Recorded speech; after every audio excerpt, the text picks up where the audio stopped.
It's the characteristic of imperial Then I'm going to arrogance. ask Johann, this is the question. Would you say that it's possible to place these values in the Muslim world, or do you think that they're already part of the Muslim world? The country that has, well, clearly some people in the Muslim world agree with them and most people don't. But my family lived in Iran under the Shah and saw the American-backed dictatorship, which is an absolutely obscene dictatorship. But I think what's interesting is the country that has experienced, the two countries that have experienced government most like what Syed wants to impose, I appreciate not entirely like it, but countries with very severe and strict Islamic law, are in fact the countries that most want secular governments. If you look at Afghanistan, 9% voted for the Islamic fundamentalist Talibanist groups. If you look at Iran, 2 fat landslides for Khatami, who wanted to peel back a lot of this stuff. If you speak to any young Iranians who go to Tehran, you get a very strong in favour of precisely the things that Hizb Tahrir were leafleting against round the corner from me in Brick Lane. Then let me dancing, alcohol, free mixing. Afghanistan, Yes. what a farce that election. How can you have an election when your country is occupied? It'd be like the American founding fathers, Jefferson and the others, having an election when British troops were occupying Washington, D.C. How can you have an election? I mean, George Bush, in his famous phrase, he said, the Lebanese can't have elections with the foreign troops in Lebanon and Syria. And yet he was the guy who held an election in Iraq under US troops. So the idea that these elections have any kind of merit in Afghanistan and Iraq is a nonsense. Okay, I'm going to ask you now about the domestic issues. Yeah. With the battle for global values, if there is one happening globally, it has domestic implications for the Muslim community in this country.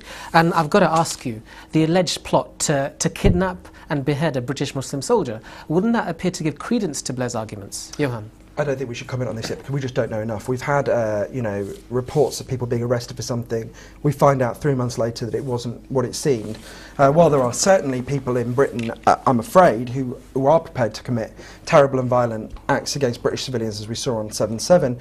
I don't think we should get into that game of commenting on this because we just don't know. If they were planning to do it, it's obviously a monstrous and despicable thing. And also, very interestingly, revealing again that the biggest victims of Islamic fundamentalists are almost invariably democratic Muslims. They're not people like me. I'm not going to be killed sitting in my home. It's going to be Muslims who join British armies or try to do other things in democracies that are going to be targeted. Okay, so Sajjad, the idea though that the police, the press and obviously number 10, they have used these kind of incidents to frame a certain agenda. We saw what happened after de Menezes, we saw what happened after Forest Gate. Do you think this will be used again? Well, again, I'm like you, and I only got what I read from the news, and I think his comments tonight have been responsible, unlike some of our colleagues in the media who seem to jump, and there seems to be a lot of leaking that goes on. And Tony Blair is really on the Cash for Honours, for example, is really concerned about the leaks coming out of the Met. And yet when it comes because he can't defend himself when there's a police investigation, a lot of these people have been arrested, can't defend themselves, so their reputations are trashed in the press. We have to hear both sides of the story, and that normally comes through a trial. We listen. There's a presumption of innocence. That's something we can agree on. There should be a strong presumption of innocence before anyone is accused of anything. Okay. Except for apostates and gays who should be killed. Well, I'm going to ask you this question. Apostates and gays.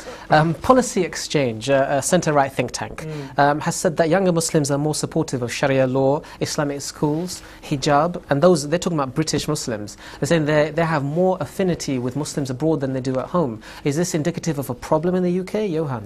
I think it's really sad. I think it's worth pointing out that even in this polling, 85% of British Muslims believe they were treated fairly by this country and broadly liked living here.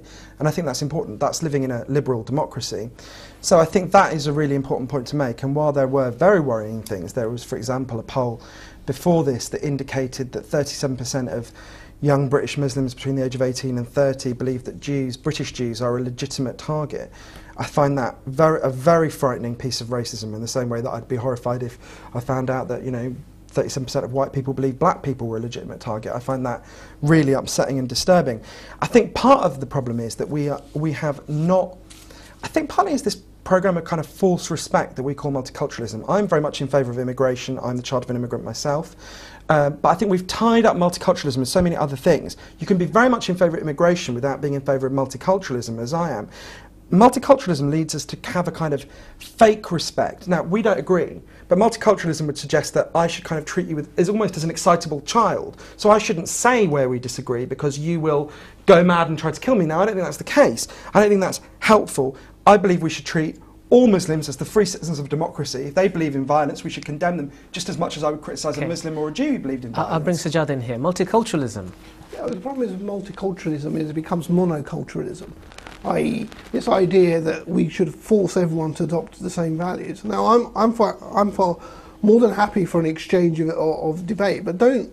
The idea of multiculturalism, it assumes some kind of Alice in Wonderland existence where me and Johann, if we have a robust debate, at the end of the day, we will one of us was bound to convince each other. There is going to be a diversity of views. There is going to be a diversity of values.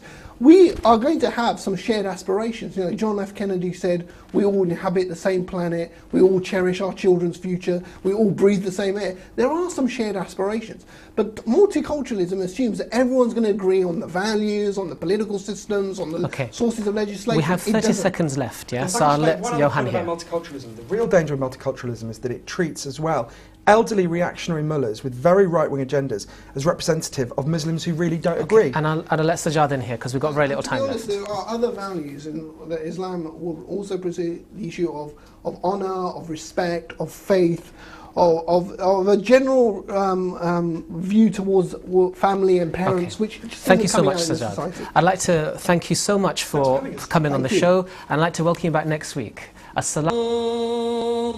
وكتاب مسطور في رق منشور والبيت المعمور والسقف المرفوع والبحر المسجور